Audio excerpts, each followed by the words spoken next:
Robert's dreams come true. Who is the mysterious Don?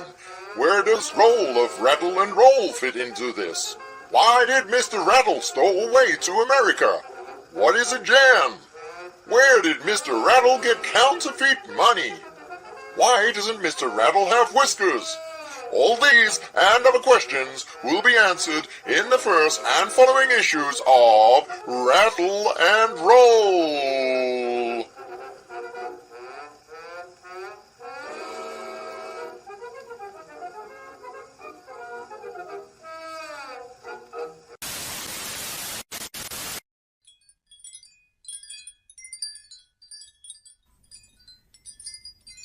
Twisted Fairy Tales. The YouTube show you love to watch bring you an anthology truly top-notch. Over 14 stories and over 80 pages. Rest assured this is not for all ages, so sit back in your chair, drink up your ale, and grab your copy of Twisted Fairy Tales. Showcasing creators, both old and new, the Bargain Bin knew just what to do. Cool art, cool stories, all from cool scripts. To top it off, we added some sexy chicks.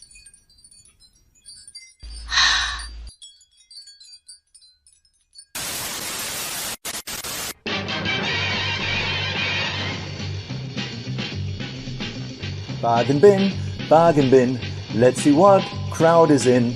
Baba Dave and his hair. He's old man, but please don't stare. Alright, he's on the bargain bin. Now this just in, it's just in. Our new guy who just snuck in. He takes a joke, he just don't care. He's a regular gummy bear. New boy, here on the bargain bin. Bonus section, it's area black. For the furries, he's got your back. Along with Neve, that rhymes with Steve. Can she weave? She'll knit you a sleeve. Whoa, they're on the bargain bin. It's on Monday night. If you're lucky, it's on time. It's a pile of shite, but to miss it is a crime. Just out the gate, it's Rob GP. He's not a dog, but he'll make you pee. Up for a laugh, he'll laugh at oat. If he falls flat, he'll get his coat. Whoa, we are the bargain bin. You hear the bargain bin, huh? This is the bargain bin.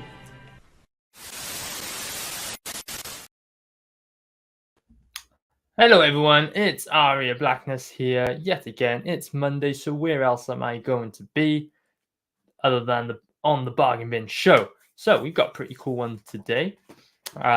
We've got a very special guest who's coming on to tell us all about his convention experience, and that is going to be a lot of fun to get into. We've got some good or some interesting news, and then we've got some cool updates to tell you all about.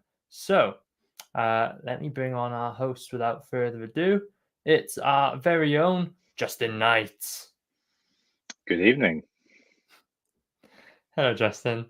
Hey, I won't say anything further. I'm just wondering just how observant you are. To what? And we'll leave that there. And we'll see if you can. Hello, Rob. Rob, Big motherfucker. I forgot you can do that.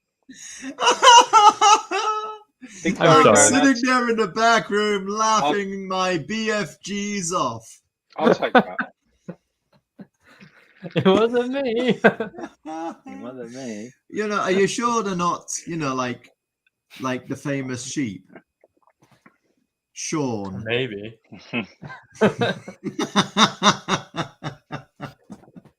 Wow. Well, good to see you guys here yet again. Well, to hear me at least. Damned internet. To hear you indeed, Rob. To hear you indeed. Let's bring on our special guest of today. Okay, rewind that last bit.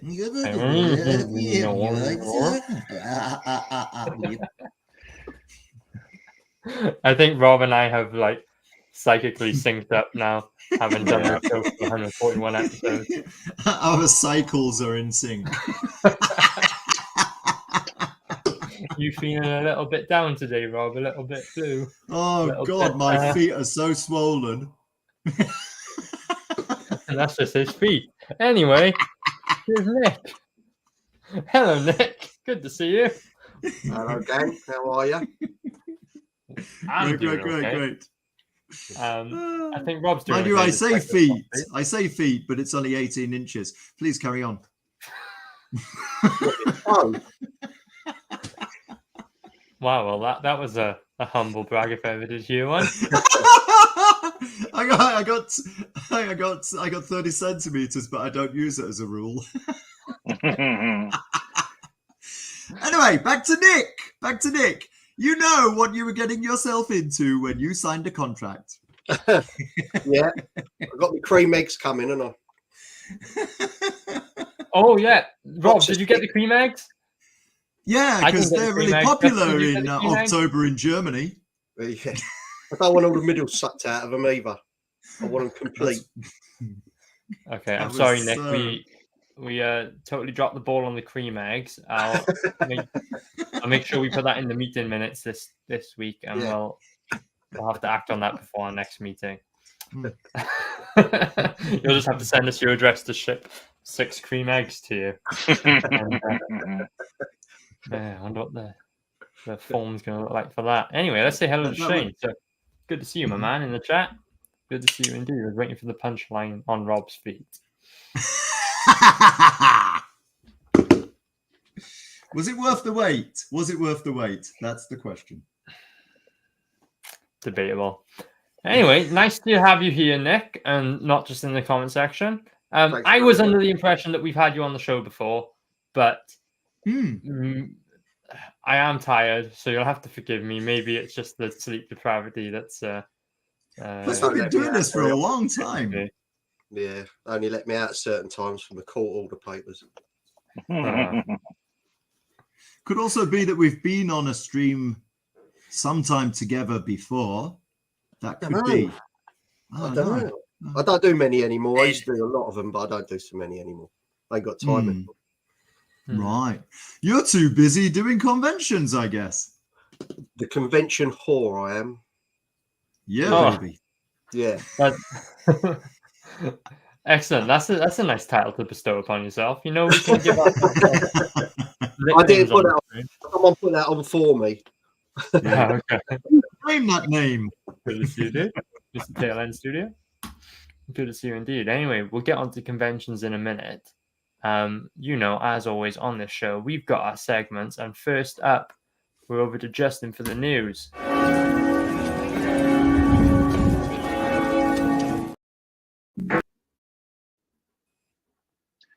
The new Transformers comic has launched from Image Comics. Popular YouTuber Shadiversity stands up for AI. Back to you, Justin, in the studio. All right.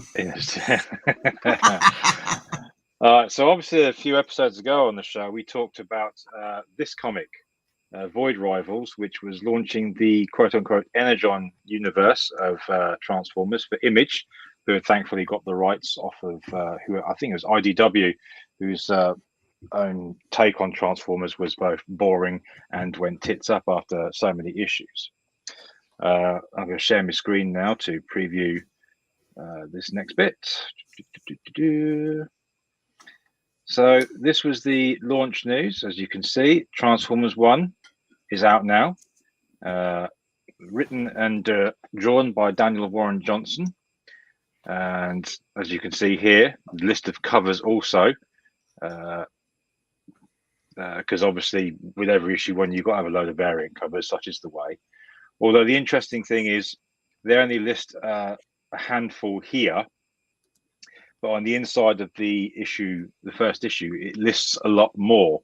So I'm starting to wonder about this number, because I counted 30 different mentions inside the front cover. Bloody hell. Well, that's yeah. Is that how they're trying to bring their sales figures up, or what? Yeah, I Yeah. was going to say, you're joking, right? Look how many covers there were. Yeah. What letter did it go down to? Yeah. CCC Yeah. is I'll stop a sharing Mexican now. begging for more. Yeah, I'll show you because obviously I bought the issue. Here it is, and you go inside, and there's the list of the covers and the artists to go with the covers. Oh. So I don't think they were being quite genuine on the website, but the art in this is fantastic, and the story is really, really good, especially when Starscream and Prime start fighting, and Prime German suplex now. German suplexes Starscream, which is actually pretty fucking good moment of the book. Is that not a Cybertronian suplex? Whatever you want to call it. Terrible joke. Okay. But the art, yeah, I mean, there's another bit here where Prime and make me big again, damn it. Oh, sorry, didn't mean to do that. Where Prime and Starscream are fighting while Ravage is chewing on him, and the humans are trying to help Prime by pushing his gun to him. I don't want to show too much of this book. You can make it small again, because honestly, I really enjoyed it, and it was watching the Thinking Critical channel that got me to really take a look at this, because he usually slags off a lot of the modern comics, but this one he gave it a glowing review. So it's a case of, you know what, I'll give it a shot, and I'm glad I did. And usually I don't pick up the variant covers, but I grabbed this one because I enjoyed the art on it. I forget the artist's name. Well, is that cover A, B, C, D, E, F, G, or H? Hang on a minute. I think it's C. Orlando Arocena, if I've got his name right. And this was only £8 for the variant cover, which I didn't mind, because usually, like I said, I don't buy them, but it's Transformers, so I picked it up, and it's a damn good read. And it may be the reason I start buying mainstream comics again, because I haven't bought any in years. But it's a very impressive start. I'm hopeful that it's going to stay decent. The art and story are particularly good, and there are a couple of brutal moments in it which surprise me, but I welcome it. It's nice. So yeah, well played, Image. You've got a good start with this one. Who does the comic like advertise within the pages? Because I'm looking at this, it looks like it could be Carglass. No reaction. No, I'll get my coat. I'll get my coat. Yeah. Sorry, that one's wasted on me. Whatever that was.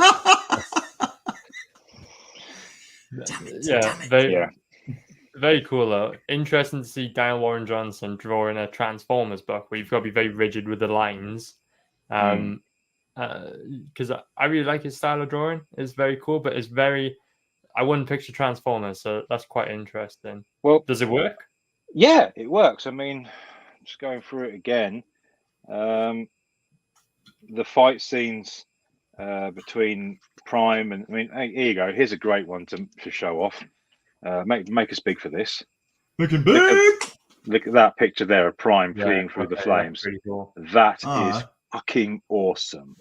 And he draws Prime like an absolute badass in this. So he's got my support. And if they can tell a decent enough story without bringing any of the modern political crap into it, I'm all on board.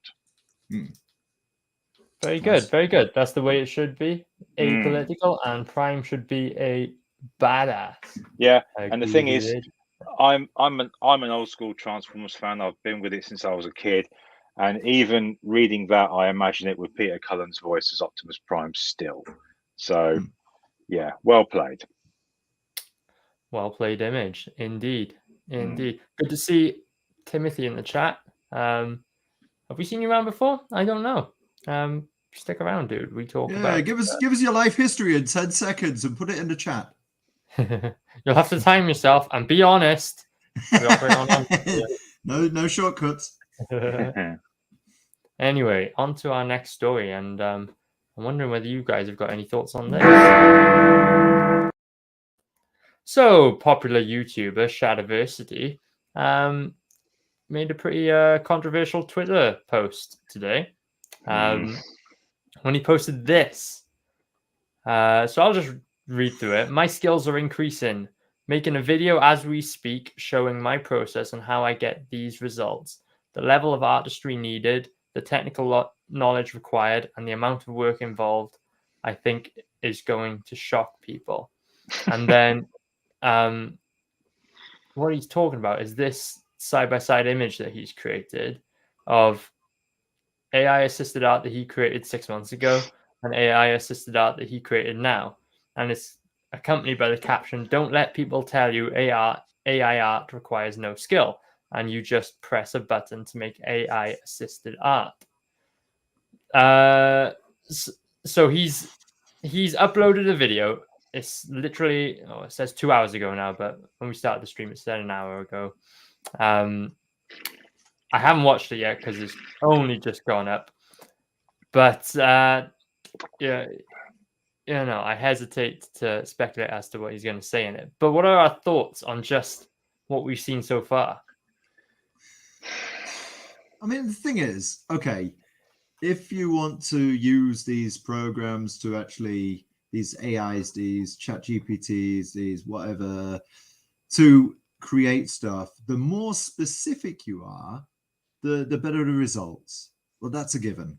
So when he started, he was probably just, hey, show me Supergirl with the sky behind her and her, and then like 6 months later, his vocabulary has increased.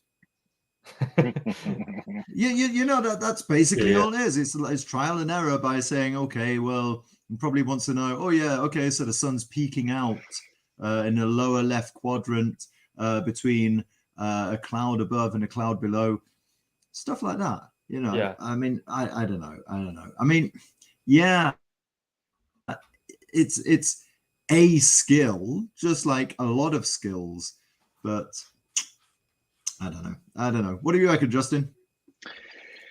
Well, let me put you on the spot. AI,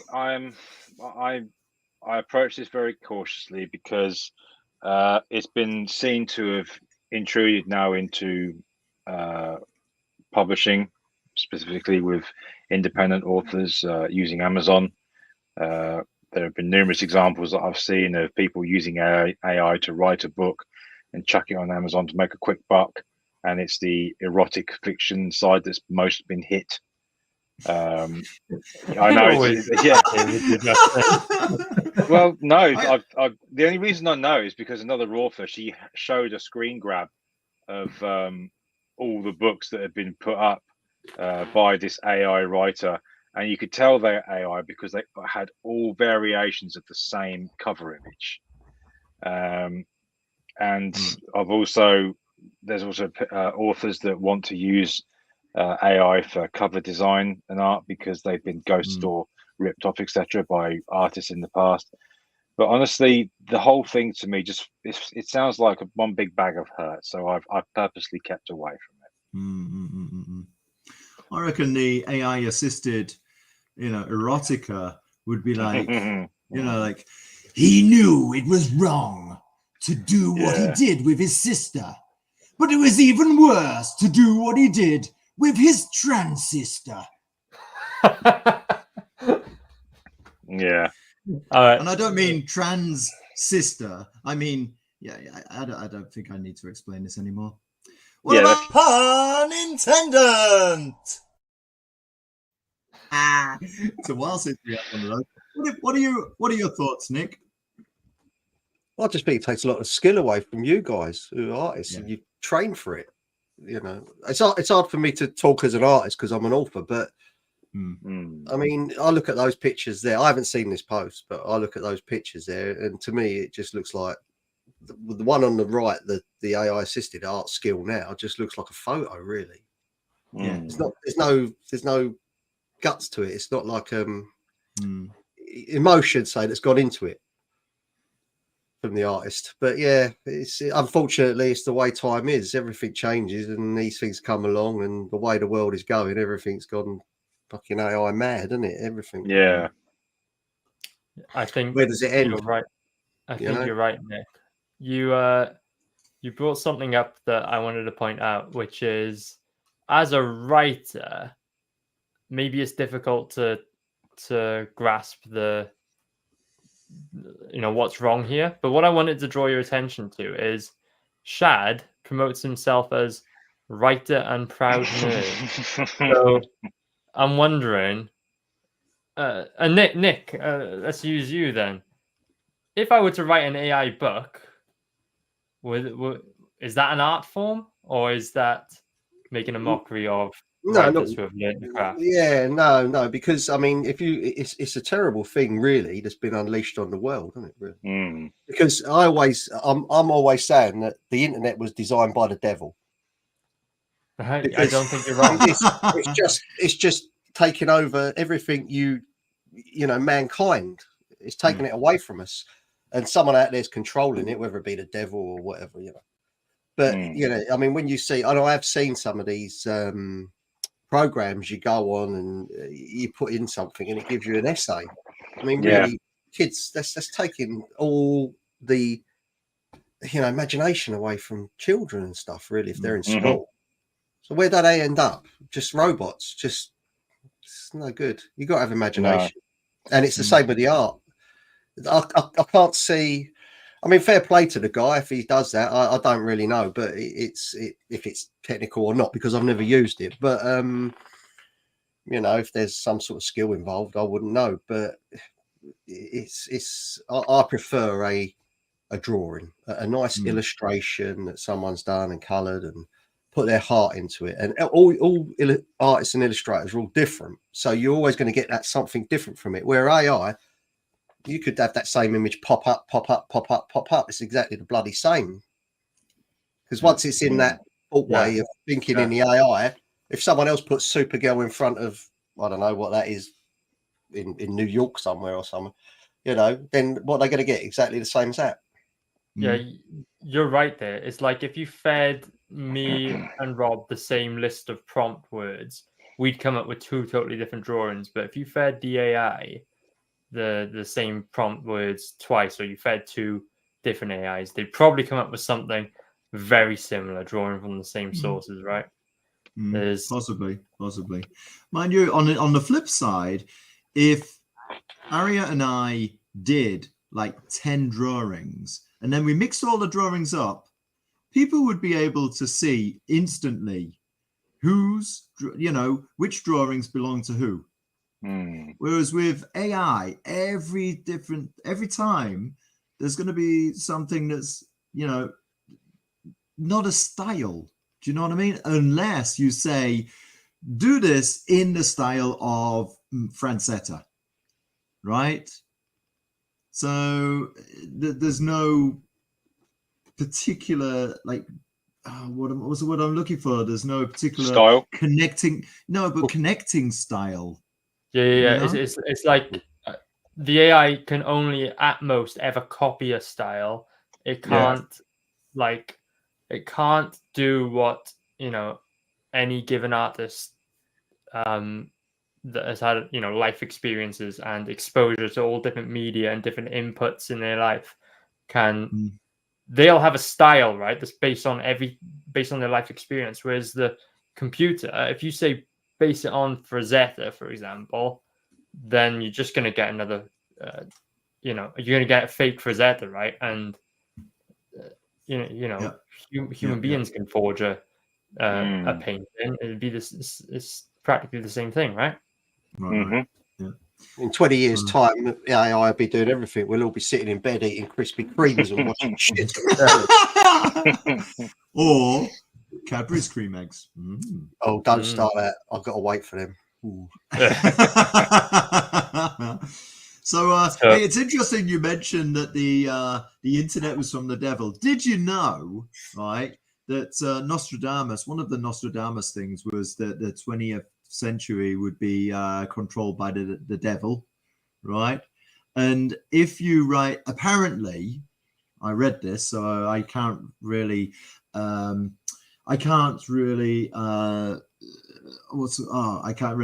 say how true it is. Yeah, no, but I can't. Oh God, there's one word I'm freaking missing again. All right, Allegedly. No, it's not the word I was looking for. In any case, allegedly, let's go with allegedly. Allegedly, in Hebrew, the number 6 looks like an off-center W. Oh, like So- like WWW. WWW Oh, right. 666. Now, Oh. I don't know if it's really true, but it would be very freaky if it were. There's a lot of theories out there about the devil and the internet and all that sort of Yeah. stuff. I was only Yeah. joking, by the way. Yeah. In case anyone goes, oh my God, who's this on here? He's going to go on about fucking I wasn't. aliens in a minute. Anyway, yeah, and I can see from the people in the chat, this has got people riled up, like Shane saying, "Oh, I saw that AI tweet and it really pisses me off. What's worse is people who compliment these AI plagiarisms." And yes, I feel Yeah. the same way. And Tail End Comics saying it takes literary skill to type in exactly what you want an AI to produce. I mean, it's Supergirl. She's hot, but I am very much detached from having any kind of emotion from this piece. In the skill from Yeah. writers as well. And Yeah. yeah, you're right. And I feel like artists like you guys in the chat are very much on the right page that, yeah, this is an art, right? This is at most a clever plagiarism. But Mhm. I also think we all need to be realistic and realize this is totally replacing what we're doing. And it's just inevitable. This is not going to go away, is it? 2000 No, I don't think AD. so. 2000 AD really was years ahead. Remember that Tharg had a whole pool of script droids and art droids. Right.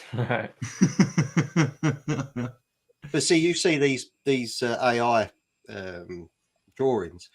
So how many illustrators are out there that I'm a comic book writer, so I'm not a paperback or hardback, but they always need good covers. So Yeah. they come to an illustrator and keep them employed. But now they could just go on and do it themselves. You know, you could have a book about dragons, say. So you put in AI all the stuff and put dragons in. You could piss about with it all day until you get something like what you want with keywords or whatever they use. But yeah, and then that's taken away a living for someone. It's such a sad. That's the sad part of it. But then you look back in time and cars were built by hand. Now they're all built by robots. It's just the circle of life. I'm not going to sing.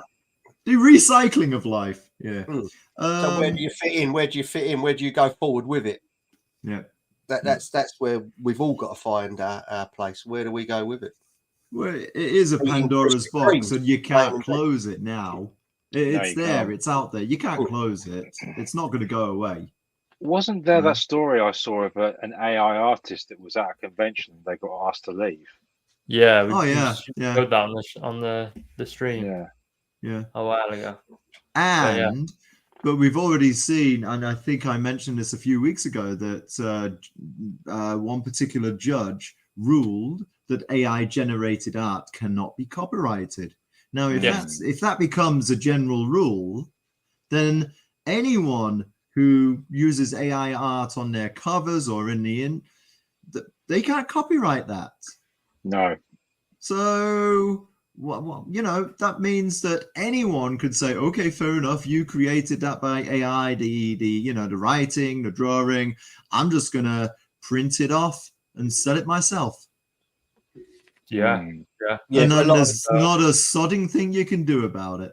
A lot of the paperback writers and hardback writers won't care about that, especially the lower volume ones, because they're, they might only sell 2,000 or 3,000 books on Amazon or whether they sell them.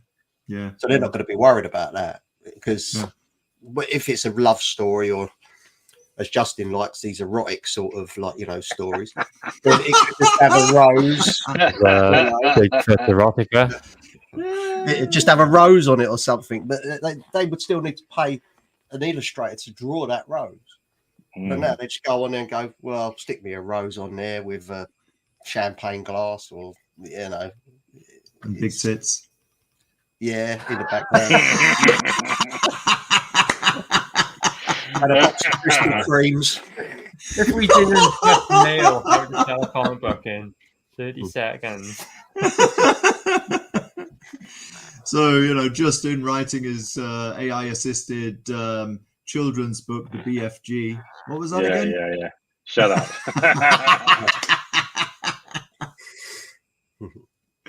I tell you what. Oh, Hey. yeah. Good to see you, my man. Good to see you. Yeah, good to DB. see you again. Hey, this is becoming a bit of a regular thing, I think. Good. What was I going to say? I don't know who it was. I forgot to, you know, program myself to remember who said it. Could have been Stephen Fry. Could have been somebody else. Somebody was quoted this week as saying, "Why should I bother reading a work that nobody has written?" And that is exactly how I feel about AI assisted, AI writing, not assisted writing, but AI writing. You know, I've actually, you know, done this a couple of times for, you know, if I've got vocabulary and I want my students to, you know, read something that has the same vocabulary, but something different, I've done it. I've gone to, Bing and said, okay, look, using these 20 pieces of vocabulary, write me a report, you know? So I've actually done that, but it's just for like classes.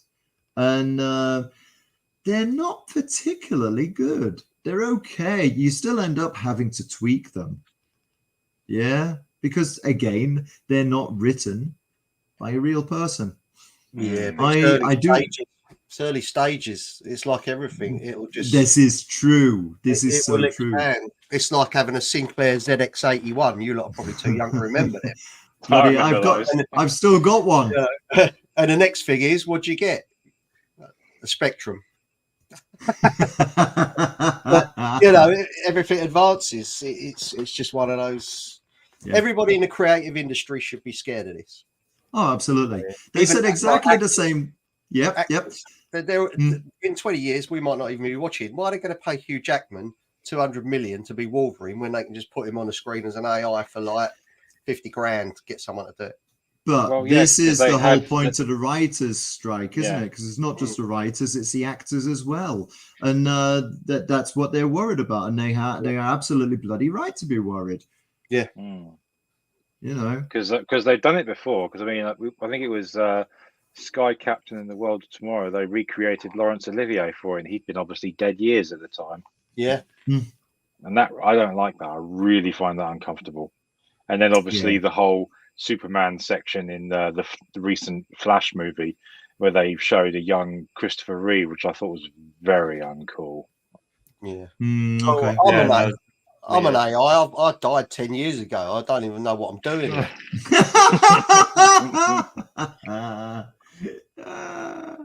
Wow, he's so realistic. This one is. The old one was 23 stone. With blonde hair. And massive tits.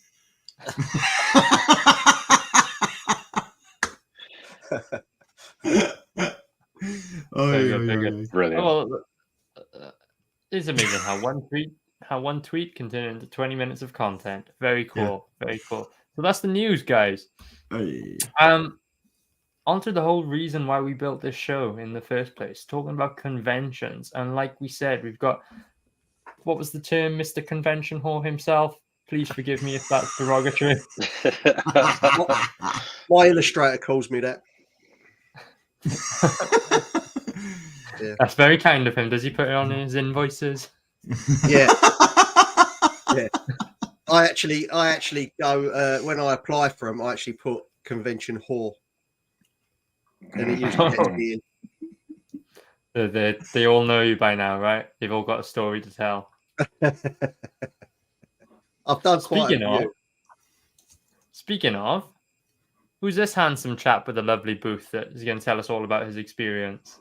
That's the real guy. Like I say, I'm just the AI. He's actually at the convention now. Or are you the real guy and that's just the avatar? Yeah, that's my robot. Smegan. Are we even real? Yeah. Are we just brains in a vat? Who knows? Who knows? But very cool. You know your way around a convention or two. Tell us, like, how did you get started? What's the learning journey been like? We started when we brought out London Gothic. It was 2021 was the first one, and it was in like the March, I think it was. Right. And we'd done a Kickstarter, and we were successful on that. But they obviously take a lot of fees, so you end up out of pocket anyway. You really, I use Kickstarter just to grow an audience. Yep. Because you don't make any money out of them, and you don't make any money out of Indiegogo or Wake Me Up. Is it about 25% of the fees they take? Yeah, it's a lot of money. It's a lot of money. And so we did okay because we successfully funded the first one, but then using social media to try and get your product out there is bloody hard. I mean, most of the time everybody's at war, and we don't get involved in any of that. So it's trying to get it out there and get in front of people, which we were lucky enough that we gained quite a big cult following, but we still needed to get the ball rolling, especially with the chapter 1. So it was about the October time or the September time, and I saw that there was a Comic-Con. I live in Kent, so there was one that was taking place about 20 miles away. So I thought, oh, do you know what? I'll give it a go, see what it's like. So I went and we sat up there, and we did really well. It was good. I mean, there was so many people coming up talking to me about it. What's this? And the other good thing is, a lot of the time, there's probably only 3 comics or graphic novels at these things.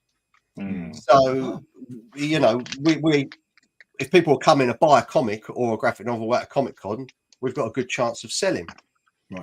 Right. So you just build up the rapport with people, and then when I like to talk, people buy from people. That's what I've always thought. If you stick something on social media, you can make it look nice, but people, they've really got to want to be in that moment. So it'd be sci-fi, horror, superhero. It's trying to get those people that really like what you're selling.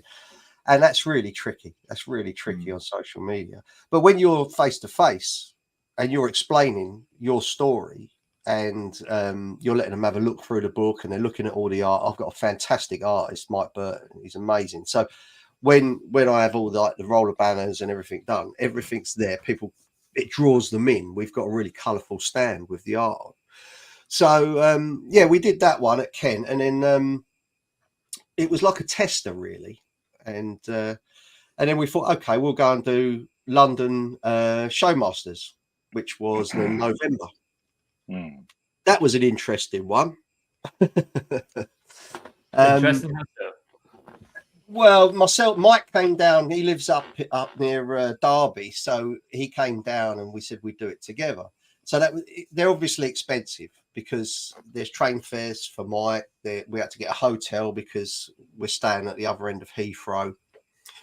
ULEZ charges, all that sort of stuff. So before you even start, you're £600 out of pocket. Oh, Jesus Christ. And so when you go into it, it's like we went in the first day. Now we've never done this. Was our second one. And on the first day, it was mainly all Doctor Who. So everybody's Doctor Who mad, which is, that's your thing, that's your thing. But no one wants to buy horror. So we were in Artist Alley, which was one of the cheaper tables. I can't remember off the top of my head now, but I think that was like 150 quid or something like that. And we were packed in like sardines, but we were near the stage, and people just coming through. And as soon as they get within my boundary, they're mine. So I'm like, how you doing? I'll draw them in. A lot of people sit around on their phones and don't even do anything. So that's a big advantage for people like me, because I can pull them in.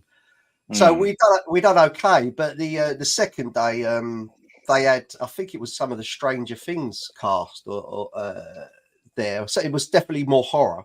And we just had a booming day because there were horror people there. So it was a little bit, of a mixed match there. But yeah, it was an interesting one because we booked a hotel, and it was quite I'm not going to mention the brand, but they were quite a big chain. And we went down and set up on the Friday, and we went back to the hotel, and I thought to myself, hold on a minute, this is a bit strange, right? And it was, I didn't realise, but the whole hotel had been booked out for the immigrants, right? Oh, And we was walking down the corridors and all their doors was open and they was cooking on stove fires in their rooms. But we were the only two bloody guests. So did they invite you in? Selling. It was really weird. It was bizarre. I mean, we were only there to get our head down and then go back to the show. But we're sort of having conversations with these guys and they're sitting in like the hallways, like just cooking their dinners and things. It's walking over. It was brilliant. Wow. So yeah, that was interesting. So I thought I'll make a note of that. I won't go to that hotel again. I was going to take the missus there for a week anyway, but I won't. But yeah, that was a bit strange. But the Showmasters in London was okay. It was okay. But yeah, then in this year, 2023, we just thought we'd go for it and book multiple ones. We're really going to hammer it. So I think we're up to 14 or something now this year. I've done. Wow. I'm doing one this weekend in Eastbourne. It's called WinterCon. That's 2 days. Eastbourne, yes, Eastbourne, sunny Eastbourne. Yeah. And then we're off again to. I was going to do my last one at Brentwood in Essex in November, but I've slotted one in the day before at Brighton. So I think we'll probably be up to around sort of like 16, 17 by the time we finish. But it's a good way of selling. And if you do it right, I learned the hard way because we spent a lot of money in the beginning because I didn't know. But there's a lot of good companies out there that will do a good value table. You've got space and they work with you. And you can sell and make money and gain a lot of followers. So it is a learning curve. There's a lot of bits you should watch out for, but yeah, it's not too bad. I think as well, like once that you've actually shown that you're a real person and you're relatable and you can talk with people, they're more likely to want to follow you because they're like, hey, I know that guy. Yeah. Which is it's like a bit of a status thing for them. Like, hey, I know them. Oh wow, I was like chatting with them, you know, like because I know what I was like or have been like at conventions. Yeah, but Rob, you have the opposite issue. You need to take a chill pill and slow down, because especially like when actually I say that I take that all back because Rob, good man, you should. Is like the best thing ever because I remember going to the car boot with you. And you sold to the person who was selling. You know what? Yeah. Years ago, I heard this thing. Always keep your sail up, and this is sail SAIL because you don't know which way the wind's going to blow. Yeah, definitely. And one of the biggest tips I could ever give is don't sit down. Right. Because people just walk past. If you're sitting there, and I see so many people do it, they sit on their phones. I've literally seen someone on a stand where they had some really nice art. So they were just drawings they were selling, and they sat on their phone, and someone was waving £10 because they wanted to buy a drawing, and they sat on their phone and never looked up. Dude, how stupid is that? And then they said to me at the end of the day, you done really well today. You had loads of people around your table. And I went, yeah, because I just talked to them. You know, they come past in my area. Once they're out of that area, I'd never nick anyone. But once they're out and they're in my space, then I'm going to talk to them. And it's just easy. I'm just polite. And if they don't like it, I have so many people come up to me and they say, what's this then? And I say, like, it's disturbing, demonic Victorian horror. And they go, don't like horror. Well, it's not for you then. You know, I'm not going to waste my time. I'm not going to waste your time. It's pointless. But you know, if people go, "Oh, that sounds right on my street," I say, "Go on, have a look, then have a little look," and then they ask me questions. So, and going back on what Rob said about people, I could never. It was really weird because we had so many people, we still do, who say, "Can I have my picture done with you?" And can I do? And I think, well, I'm just really a nobody. I'm nothing, but you're more than welcome. Ah, come on with you now. But it's not. It's weird. I just find it a bit strange. But then we went back to Kent our second year last week, and people were coming to buy just chapter 2 that's just come out, and they just came there to get that, and we had like a few of them just scream as they came through the door and run over to me, and I was like, whoa. And I remember everyone. Everyone. So yeah, and I know them all. So, and they're fantastic. The fan base we've got, they're fantastic. They really are. They just really want to know more. And I can only tell them so much because there's 4 chapters. I can't give the story away. So. Right. Yeah. Absolutely. That's great. No, yeah, go on. It sounds like you do a mix of the big shows and the small shows. Is there much of a difference? Do you see, do you have to approach it differently, sales-wise, or do you see different kinds of people there? What's it like? The smaller ones are better. Much better. How so? Yeah, because when you get the big ones, there's too many of the same stands. Right. So you could end up getting walled in with pop figures. Yeah. You just end up with it. On this show, we call pop figures landfill. Oi! Stop stealing my lines. Bollocks! I said it first. But each to their own. I mean, if that's how you make your living, then fair play. I've got nothing against that. But you do see rows and rows, and then you'll come along. My wife is a pagan witch, and like she has her own stand, her own table, so she sells things on there. Like she makes candles and all different sorts of stuff like that. So we generally do them together. So she's next to me, and that also helps because if we need to pop out, one of us can look after each other's stand. But they love it because they have witchcraft and horror. So as soon as they come along, they've gone through the pop heads, through whatever. Whoa, if they like that sort of stuff, then, they're going to stop and look and buy. Yeah. So, a couple of months ago, I was in Cleethorpes, and Cleethorpes is not the biggest con at all, right? Of course, just from the name Cleethorpes, right? And Rich Perotta was there. And well, I think there are about 3 stands that had comics. Everything else was merchandise. Now I can understand that merchandise has a bigger markup, but there is such a huge opportunity wasted because definitely, I mean, it is a Comic Con. It's in the freaking name, people, right? Throw me a freaking bone. So like, even though the markup, even though the name is in the name, even though the markup is less, there's still a lot of people who want comics and go to Comic Cons for comics and not for bloody landfill. Right. I get so many people come up to me and they look at me and they say, "Fuck me, a comic at a Comic Con. How good is that?" And they just buy it. They don't even look. They just go, "I just want it." Simple as that. Yeah. So many. You describe yourself as a convention whore, and then people come up to you and say, "Fuck me." I don't know how much I need. Well, you got to get some money in the coffers any way you can, isn't it? Yeah. That's why I have a lot of roller banners. What goes on behind them, you'll never know.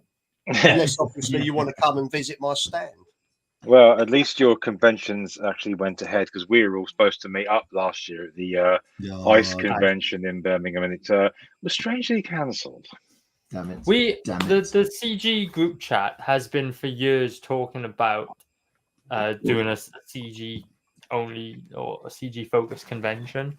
That never materialized, not for lack of trying, but just for the whole pandemic thing that we discussed last time. Maybe maybe that's the reason. I tell you what, speaking of the rest of CG, we've been neglecting the chat a little bit. We've had some excellent comments.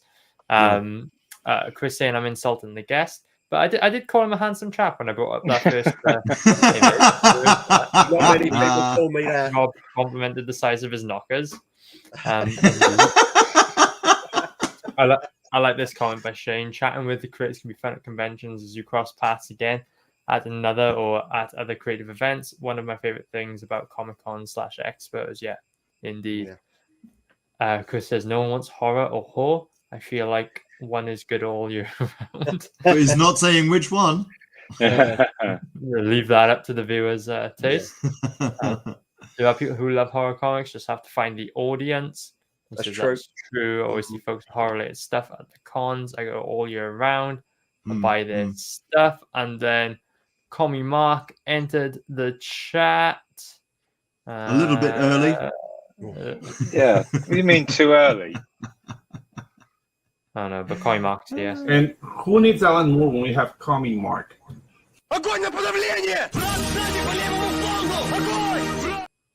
And that's enough of that. He's not on the show today. Where'd that come from? I've just got it ready to go. Thanks for that. But he's here. We didn't start early, Mark. What are you talking about? And starting early, that is not our style. No, starting wrong show. 1 to 2 minutes past the hour. That's Yeah. more our style. Shane says, still haven't received my ICE Comic Expo refund. Me neither. Me I don't neither. think any of us is, have. Nor are we ever going to. I think we were robbed. Who were the organisers? Oh, well, Honest we've got their Ron. names, but I'll have to have a look at my Honest Ron. Honest wrong. Del Boy. Yeah. Rodney. Going back to the idea of like fans talking to you, you got to remember that a lot of these fans are not just readers, they're also budding artists themselves. Yeah, And they yeah. see you guys putting out comics and they're thinking, shit, that's what I want to do. That's what I want to do. And of course they want to, I mean, I've done it myself. They're going to want to rub shoulders with people who've actually been there and done it and gleaned the slightest nugget of insight in order to, you know, to help them on their own hero's journey. Yeah. Yeah. And bankrupted themselves in the process. Yeah, that's what you know what you said there about meeting not so much me. It's not the first thing people see is the art. Yeah. Because they're not going Right. to they're not going to stand there and read it. Or I did have in London a lady who decided she was going to stand there and read the whole thing, and I had to tell her, "I'm really sorry, love, but this ain't a library." And she stood there for nearly an hour. Oh, right. But yeah, reading just was like- see it as a compliment, I guess. She was invested, but no, she Yeah. just put it. She just went, "Oh, sorry," and she put it down and walked away. Ah, And she's just going on dude. every one. So I mean, for a lot of people, there it's a day out, you know. Yeah. So they're going to make the most of it. But what they don't realise is you're there trying. You know, if you've got people standing behind, you need to talk to them because they're interested and they want to buy it. Someone standing there reading it for X amount of time, actually every page by page, is not doing you any favours. So you don't have to be rude, but you can say, "Look, I'm really sorry. You know, you fuck off." But yeah, but talking about the illustrator thing is, I get asked because I'm the one who mainly does the comic cons. Mike, I leave him up in his dungeon illustrating because he's doing chapter 3, so I want him to crack on with that. But I get asked so many times about the art, and I'm not an artist, so I'm just honest. I just say, look, this was done like this, or this was done like that. So I said to Mike about a month ago, or a couple of months ago, I said, why don't you do a like a tutorial, but show people how you draw London Gothic? And he did a video and he put it out on Monday, and it's already got like nearly 500 hits, you know, on YouTube. So people are interested, and it's gone out like I suppose people that follow us on there or whatever, but it interests people. People like to see things illustrate. They like to see all you guys, all your different styles of drawing. So when you go to the cons, you'd have a field day because you're the artists. I'm just a piss poor author. I'll just tell them the story. Yeah.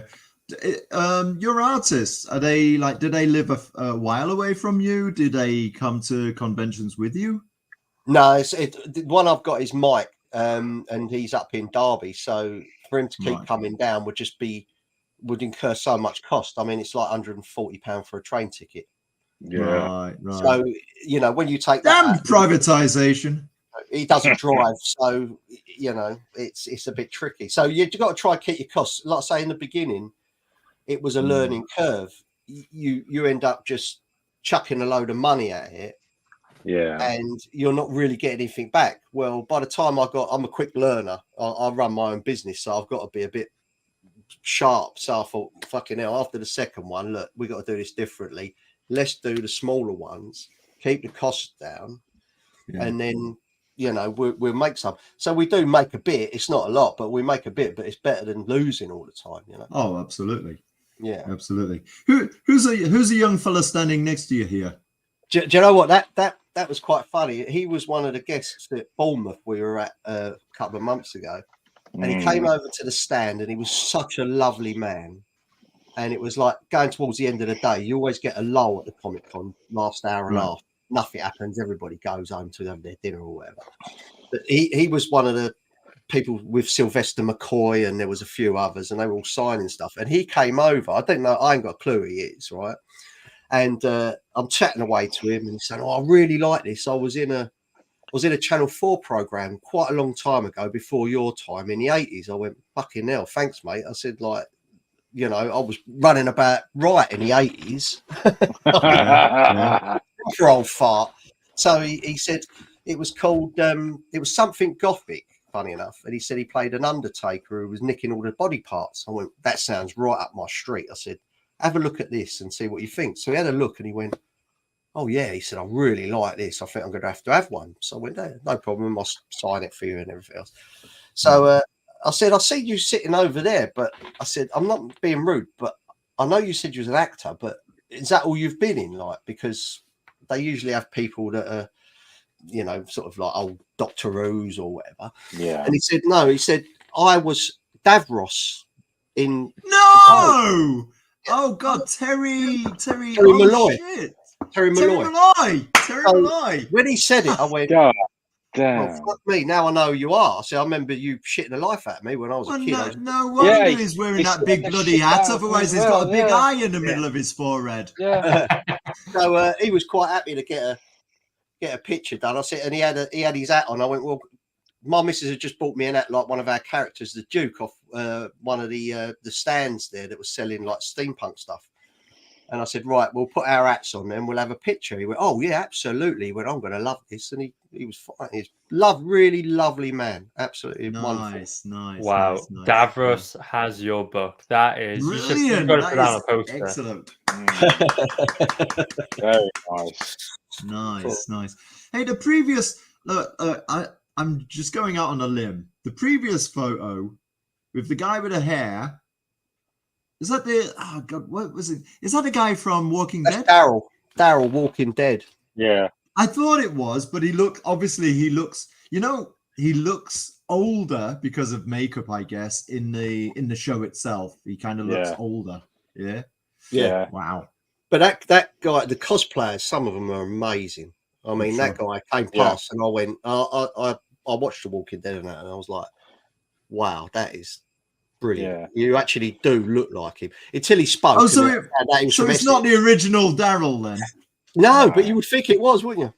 Well, this is it. I'm like looking at him thinking, nah, he looks too young to be Daryl. That's why I misunderstood. I thought it really was him. Yeah. You've had some other celebrities showing your book off at cons, such as Chucky. Oh, Chucky, yeah. We're not talking about Chuck E. Cheese. No, not that one. I think that was it. We did the HorrorCon in Sheffield, and I'm pretty sure they were at the next stand to us. And they had some really good props there. They were really class, really good. The HorrorCon as well. There was only, I think we were the only graphic novel or comic there. No, wow. I guess you'd have. You must have made a killing. I can't tell yet in case the tax man is watching. Yeah. Did you say Axeman? And there we go. A hidden benefit of doing conventions. You've always got to grab them opportunities because they're really good for a lot of the social media. Yeah, Nice. yeah. I mean, and nice Yeah. of Heath to come back and rep your book. Must have been really good. Yeah. He's AI. Is this a funky version of the book? Because it's looks 3D on the image. That was a limited edition that we brought out. We printed 75 copies, and it's got a spot UV painting on it on the front. You see, Oh, right. where the Duke's sitting. So I have got here. It's an old one. It's been down a thing, but If you don't mind, I'll make you big. There, look. Make it big. It's shining. Yeah. That makes a really cool 3D effect. Yeah. So we had 75 done, and we sell those as premium editions at the Comic Cons for a bit more money, but they are limited. We're not going to do any more of those because they're so expensive to do. Right.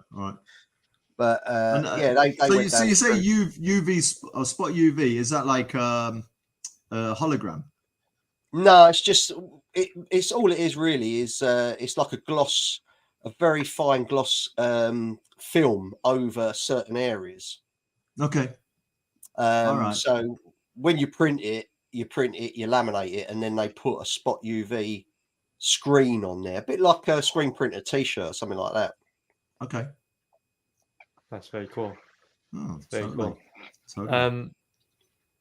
We've got a couple more things that we need to show off today, but Nick, I just want to say, like, the show's not over, but thank you for coming on and showing us all this this cool stuff and sharing all this experience.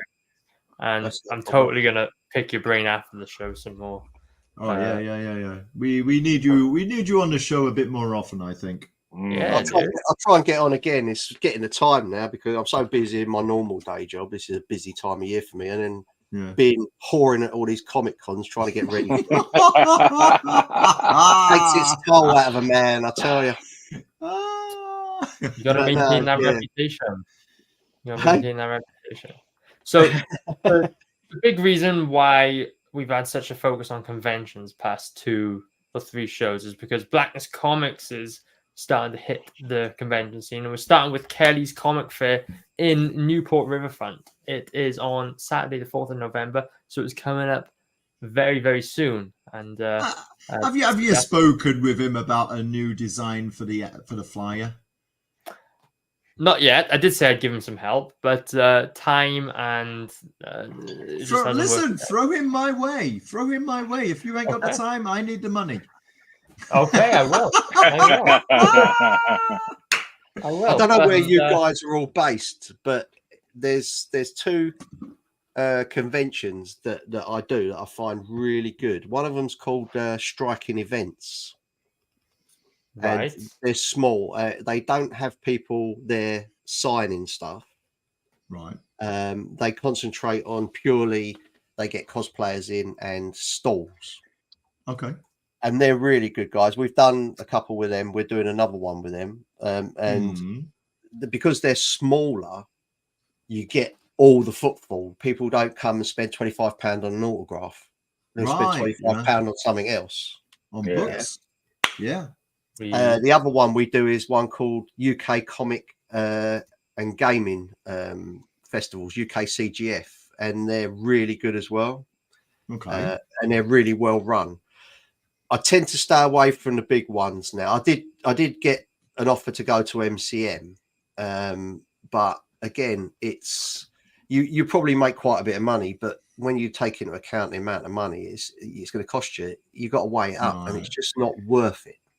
Right. It's not to say we wouldn't do one again in London or whatever, but it's tricky. So I say those 2, if you're thinking of doing something, and they do them all around the country.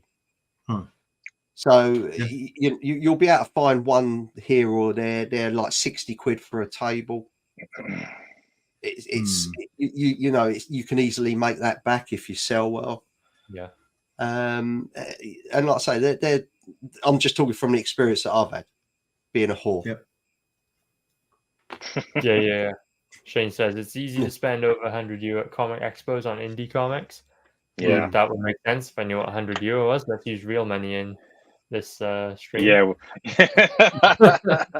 Anyway, I'm planning to hit Ireland. I want to go over because I've got a lot of family there, so I want to plan a hit over in Ireland and go stay with them, do the Comic Cons, because one of our characters is a mad Irishman. So I want to get him over. Is there any other type? Yeah. Yeah, Shane. You're looking at half one here. Yeah. Hit us both up with a list of Irish conventions that are worth the trip over for. Kelly's Comics Fair, small convention, but it's going to be pretty cool because they've definitely got some very cool vendors there. I'll be one of a few indie comic promoters there. Anyway, the big news that I wanted to share with people, and of course, anyone who's UK based and fancies a trip down to South Wales for the day, come and meet up. We'll definitely hang out, definitely have a good time at Kelly's Comic Fair. Anyway, the big news of the day is what I will be promoting while I'm there. And of course, you all know me for the TLS Collected Edition. I will make myself nice and big. Make him big! I'm trying, Rob. I'm trying. It's hard to Yeah, do I it. know. I don't know why my voice went high For there. you. I don't know when my voice went high. Anyway, Usually it's more like, make him big! this is the TLS Collected Edition. Over 180 pages of TLS goodness. And I've got a green screen on, so you can't see Jet's face. He's see-through. Anyway, so this is the original book that is entirely exclusive for the Indiegogo backers that helped me fulfill and help me create this book. Rob, why didn't you make me small again? I didn't. What are you doing? Stop it. This is not me. My hands are... Anyway, so what I wanted to introduce to the world to today is the TLS Collected Edition. You can't see it, but it says Light. This is the TLS Collected Edition Light, which is 45 pages of TLS content. There is no bonus section. Wink, wink, Rob.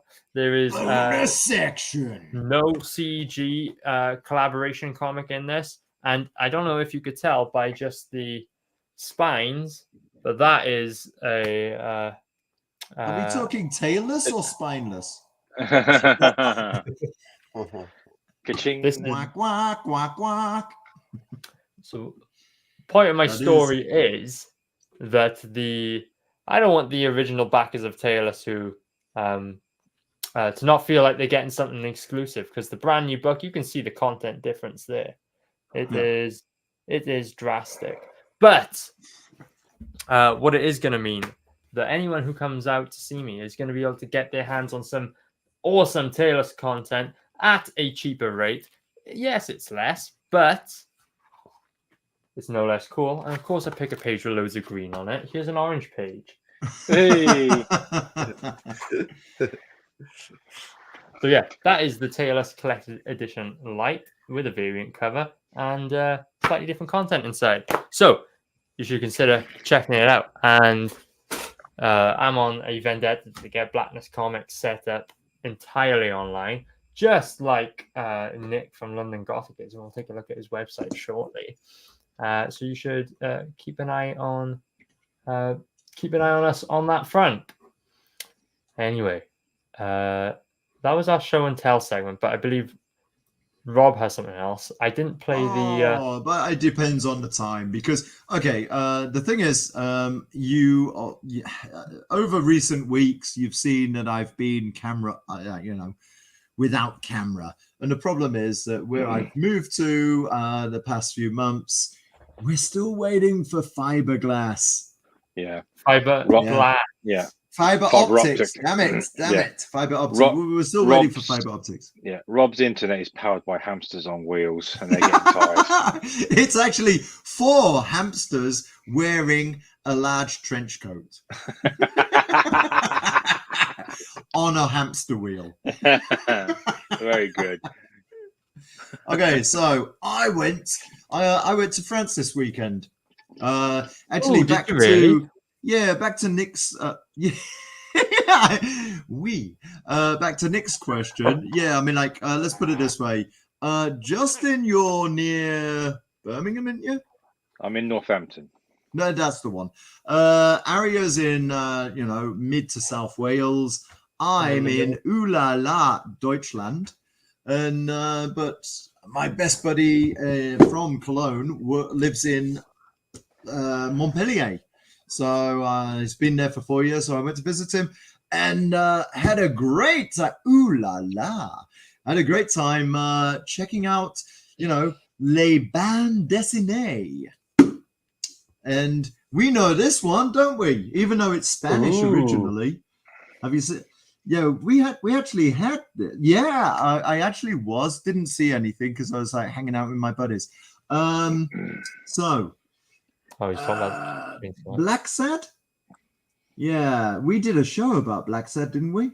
We have. We've was it on here or Saturday morning? Was it Saturday morning or was it our show? I don't remember. Oh, it was anthropomorphic characters, right? Yeah, it was this show. Yeah, and beautiful art. Yeah. So some next level So I stuff. started reading this. Obviously, it's in French, and I've got A-level French, but it's a little bit rusty. So I need help from dictionaries and stuff every once in a while. But this is great stuff. I actually saw. What did I see at the weekend? I saw Rank Xerox, and on Saturday morning cartoons, we actually did a show on Rank Xerox. We should add the link later. Dude, I got so many things to say about Rank Xerox. Right, and I saw Rank Xerox 1 and 2, but I kind of read them online anyway, so I am a bad boy. Right, but I also got myself a copy of this. Valerian. Oh, Valerian. Yeah, dude. Okay, tell me. So, Justin, you've read Valerian Aria? Yes. Yes. Nick? No. You're missing out. I mean, did you see the movie? Probably. Luke Besson. Yeah, the movie actually is not bad probably. if you've read a couple of the books. Yeah. Yeah? Valerian is pretty cool, actually. I mean, he's in the vein of look at that jaw. Look at that jaw. Right?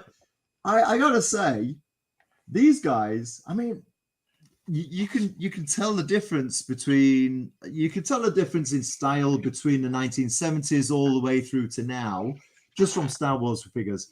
Luke Skywalker of the 70s was just like a skinny young teenager. Flash forward 30 years, and he's like He-Man, right? And it's exactly the same with Valerian. I mean, it looks like he came out of America, Team America, right? These figures are really kind of like Thunderbirds. Yeah, that's how I describe them, Thunderbirds. They are, aren't they? They're animatronic. And am I right in thinking Valerian is just a? Was it originally serialized in a newspaper or something? Yeah, I've no idea which one, but I'm glad you mentioned that, right? I'm glad you mentioned that. Actually, a lot of the bande dessinée were actually started off as half page or 1 page, and then became, I mean, really it is the forerunner to the graphic novel, no? Because we all grew up with Asterix. We're all we all grew up in the UK. Okay, hands up everybody who read Asterix. Yeah, I'm not. No, dude, what's wrong with you? Don't they have? They actually have Asterix. I have Asterix in Welsh. Dude, what's going on? Come on. In a Gymraeg. So, what about Tintin? Hershey's Adventures of Tintin. That's it. See, the thing is, I had a girlfriend and she used to call me Tintin. And then I had the operation, and then she called me Justin.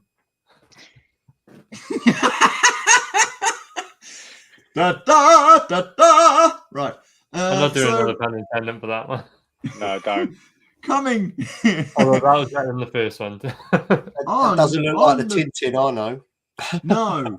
Well, this is it. Tintin was actually a comic in itself. And this is excellent. This cost me 10 euros, right? Although I'm a bit disappointed. Basically, what you've got. You're all right there, Justin?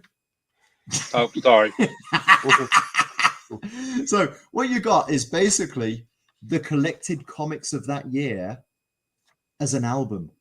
Right. Yeah, but I didn't Oh, internet's check going. it. Look at that. Work. The first one's missing.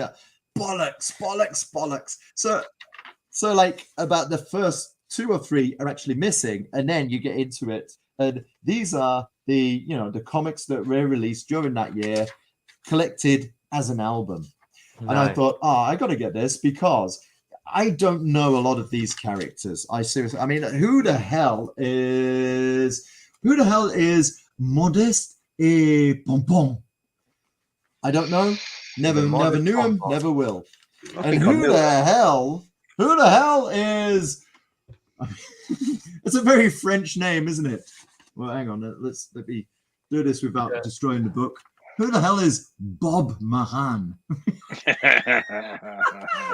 That's an unusual name for a girl. Kate. Yes, it's short for Bob. So, oh no. Oh, frig. Oh my God. Look at that. That's one of the comics. No, that's one of the comics that's fallen out. Take it back. This is from 1978, and apparently you can get these for this is number 48.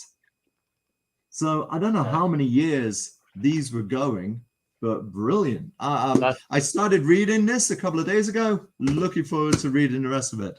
All 500 and something pages. That's my show and tell. Very cool. Very cool. Thanks, Rob. Thanks for sharing Merci with the group. beaucoup. I just realized I've had the news banner running this whole time, so we're gonna have to start the show again and do it over. Hang on a sec. Let me just.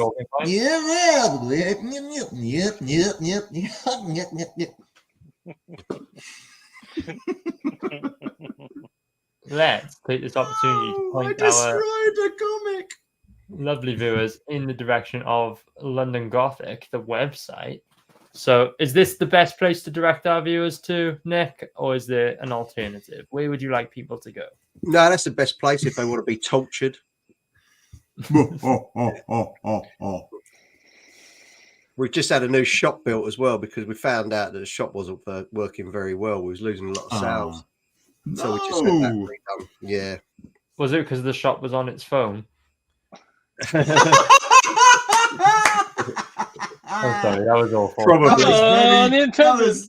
That was very, very quick, actually. That was good. Yeah. But yeah, go and check out London Gothic. There's the link in the chat. Is there why don't you give us the elevator pitch? What is London Gothic? Oh, I feel like I'm at a Comic Con now. Well, it is kind of on. Hello. Can I have my photo taken with you? Can't I just throw one out so you can stand there and read it for an hour? Yeah, do that. Yeah, do it. Go on, share the page. It's disturbing, demonic, Victorian horror. And it's about 2 good guys who, one of them is the last of what we call the Tutori. They're a throwback of the Knights Templar. Huh. And he's the last known surviving member. And it's his job, or it was their job, to contain these demonic presences that pop up all around the world. And he's based in London, and beneath London in the sewer networks are all these what I call minion demons. They're just ones that are easy to kill. They keep them contained. They're all part of an organization called the Sinestra, and there was an agreement that was set back when at the crucifixion of Christ that they would not enter each other's worlds, so to speak. And the Tutori took the nails from Christ and buried them separately all around hidden locations because they're said to have good powers, but evil supernatural powers. No one knows. So it's the Duke, who's the Tutori guy, who's the last of the Tutori. It's his job to make sure that they don't get their hands on them. That's until now, and there's an evil politician because no one likes them, so I threw one of them in, which is Phineas, who you just had on there, and he's raising this much more nasty band of demons, and he's just intent on domination. He's a narcissistic, horrible bastard, basically. Doesn't give a shit about anyone. So this is the politician, right? Yeah, that's it. Yeah. So they're encountering these demons. So it's quite good now that chapter 2's out, because I could say a bit more about the demons. I've got a demonic Punch and Judy in there. Who they like to entertain the kids, but they've also got a taste for them. Oh, that's terrifying. And Eat the baby. yeah, Eat the baby. we've got another demonic entity called the Soul Creeper, which is there, which is a bit mysterious, and he basically draws the life force out of people and spreads plague.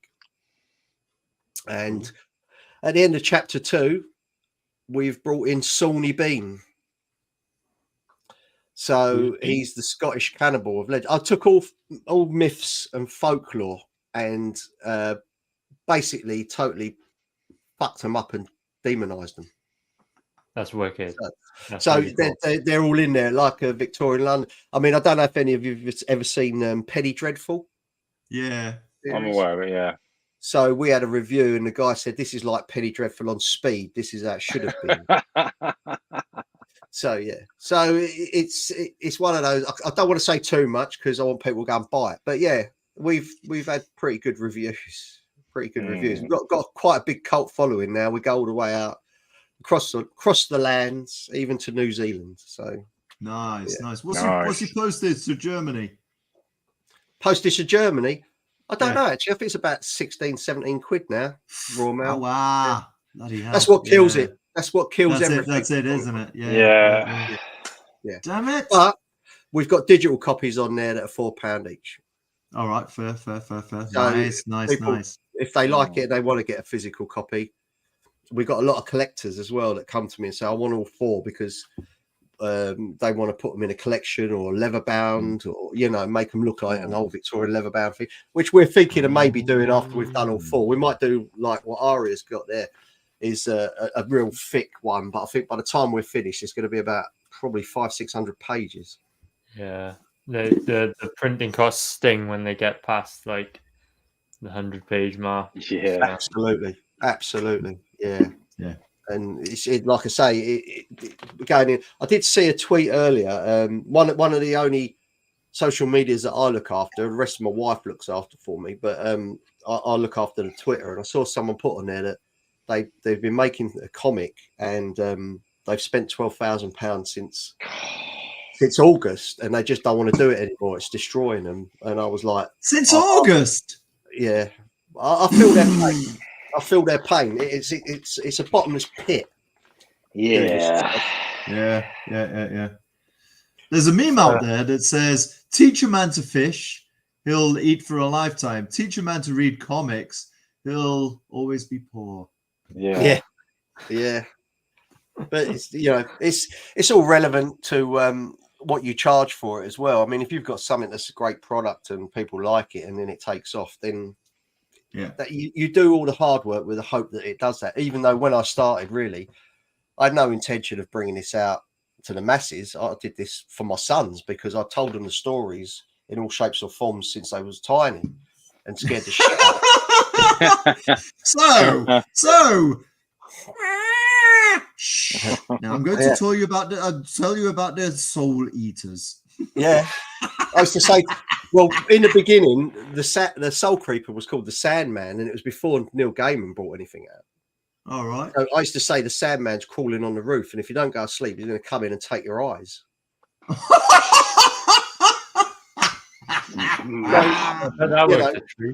Well, they're all in. That. Okay, join us next week when we have Nick's kids on the show, and they'll be here like. I can't get them out of the institutions. I was going to say, Nick, are you German by any chance? Because have you ever seen like German's children books? Blah.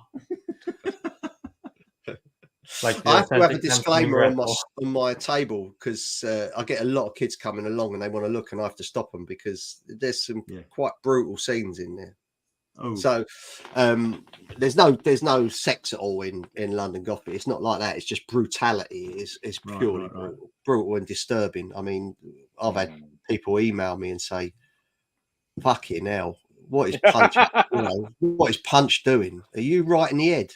And it's like, if you don't like it, don't read it. No, we think it's fantastic. We want to get the next one. It's but it's when it was written, it was when I wrote. There's a scene with Punch in chapter 1 that actually it made me feel sick when I wrote it. I said to my wife, I said, I don't know if I should put this in because it's like churning me up. It's like I don't know. And she said to me, look, just go for it, because if it's come from you now, you do it and put it down. And I'm so bloody glad I did, because so many people all the characters like Punch, they absolutely fucking hate him. I mean, and that's what I want. I want these characters to be hated badly and the other ones to be loved, but also suspicion. It's a story that runs along. There's about 3 or 4 stories in there that run along side by side. So does it involve an alligator and sausages? Not only at the end.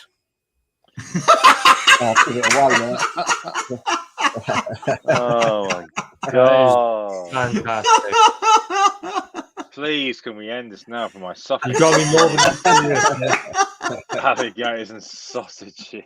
Bratwurst. Oh god. Well done, Nice. Nick. Well done. You've definitely got me morbidly curious. I'm gonna have to for sure. now. Good to see World Comics Review. Good to see you, dude. Good to see Shane saying that reminds me of Sandman animated short by the guy who worked alongside Tim Burton. Yeah. We can make a whole other episode out of that. That's a wormhole. That was a great little short. That was a good short. But I did do it before that, and I made it up in my head just to get the kids to sleep. Wow. Fantastic. Right, So, someone else who's a bit of a writer, I'm going to throw this over to Justin. What's the latest on Detective in Mind? Well, it's the final week of releasing the chapters. The last one will be out on Friday. I will then release the book on Amazon on the 24th, which is my birthday. And come what may. Well, I've got 2 Discords I'm going to advertise it on. The lady who's provided me with a front cover blurb will feature it in her newsletter. I don't know if I'm going to do another paid ad or not. We'll see, but I'm content to just see how it does. Are you an illustrator as well, Justin? No, just a writer. That's a great cover. I love that cover. That is my artist, Pida. She's an Australian artist I've known since 2014, and she does great work. That is really good. I like that. Yeah. Not AI generated. So no, and it's funny because I should have mentioned this earlier, but I had to upload the files to Amazon yesterday, and there's a new section there where it asks, "Is any of this AI generated?" And of course, you have to click no. Right. Such is the way we are now. Positive, isn't it? Yes, it's a positive, yeah. But it goes back to what you said. We let the genie out of the bottle now with this AI stuff, so it's got to be mitigated accordingly. Yeah. So I'm going to commandeer this stream now to promote Gustav Lubnicki, Only Never Part 1, because it's in its last 2 weeks of funding and it's not doing too badly. Of course, we hit the goal straight away because this book is already created. This is more so just a formality to get it out there. But that doesn't stop you guys from going back, and you can get some fantastic perks on this campaign. You can get the detective tier, which, if you don't know what that is, Where have you been for the last 3 weeks while we've been promoting it? This is the detective tier. It's a case file. It's going to come with the comic book, whichever cover you may choose, along with a whole bunch of other goodies for you to sink your teeth in and your inquisitive minds into. I really recommend you go and check out Gustav Lemnicki's Only Never Part 1 and back the detective tier. It is the ultimate way to experience this comic. And what would like you I say said, is an alternative way of saying the detectives tier? go on, Rob. Do you want to let us know? You know I do. It is the big package. There you go. Well coordinated then. Good job. Yeah. So if you'd like to get your hands on this big package, go and Big check out package. Gustav Lemnicki's Only Never. It's on Kickstarter right now. You know I'd appreciate it. You know the Graphic Goose would appreciate it. This is one heck of a fantastic book. And of course, officially licensed by the Lemnicki estate. What more could we ask for? Go check it out. It's on Kickstarter now and soon to be in the conventions alongside Taylor's. Yeah. You're going to sell a lot of books if you come along with that pitch to a convention, I tell you. That was a cracker. Yeah, I just got to make sure I can keep that energy for a whole convention, right, and not get out of breath. Yeah. Drugs. Call Just Rob on the phone to say, in other words, big package. Big package. There you go. Yeah, I was waiting for the opportunity. Big package. Waiting for the opportunity, you know. If I just start breaking out big package mid Big package. convention, people aren't going to know what I'm talking about, and they're just going to think I've got some sort of Tourette's or I'm getting very excited about my product.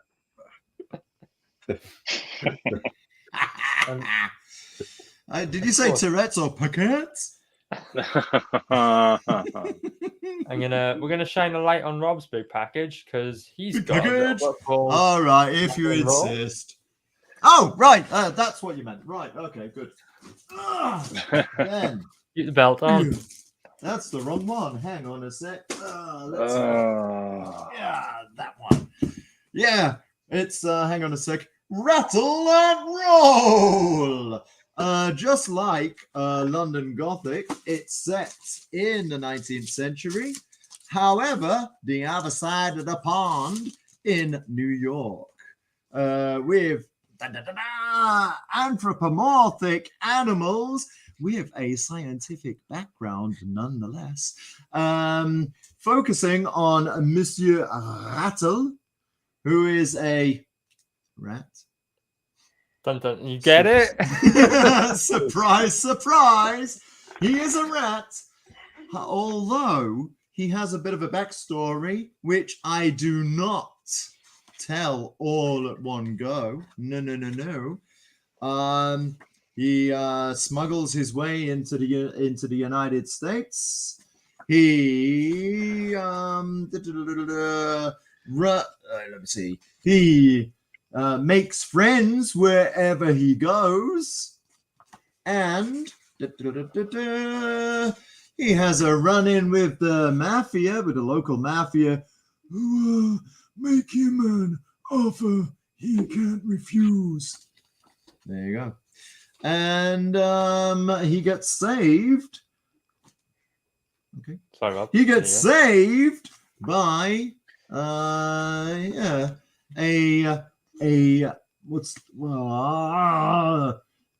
potential porcine friend.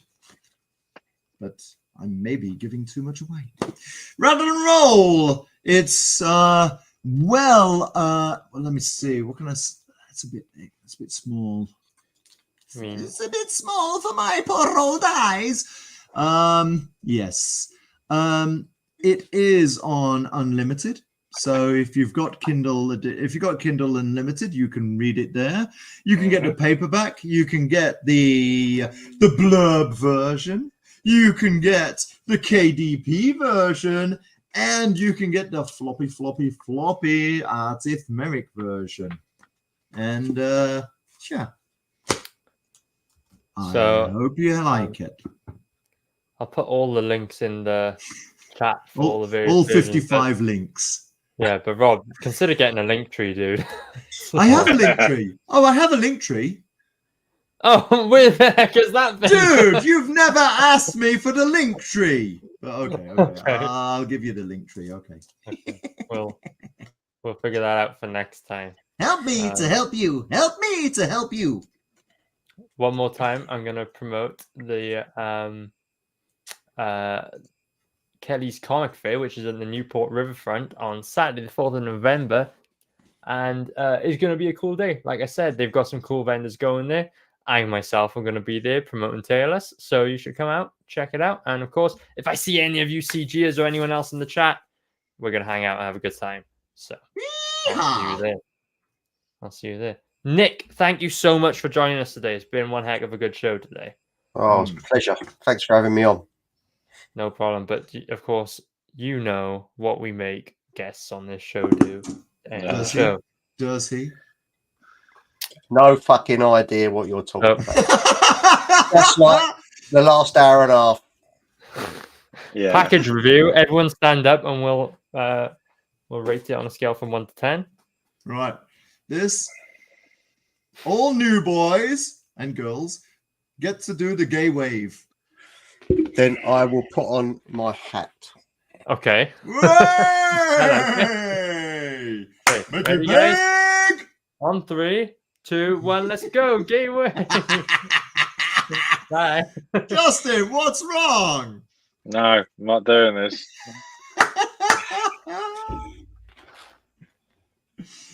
Thank you. That's not the worst. That's not the worst I've had to do. I have a saucepan on my head on one of Wally's shows.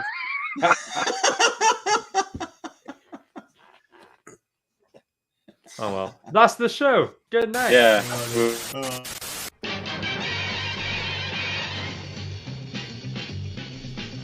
Bargain bin, let's see what crowd is in. Baba Dave and his hair. He's old man, but please don't stare. Alright, he's on the bargain bin. Now this just in, it's just in. Our new guy who just snuck in. He takes a joke, he just don't care. He's a regular gummy bear. New boy, here on the bargain bin. Bonus section, it's area black. For the furries, he's got your back. Along with Neve, that rhymes with Steve. Can't you weave? She'll knit you a sleeve. Whoa, they're on the bargain bin. It's on Monday night. If you're lucky, it's on time. It's a pile of shite, but to miss it is a crime. Just out the gate, it's Rob GP. He's not a dog, but he'll make you pee. Up for a laugh, he'll laugh at oat.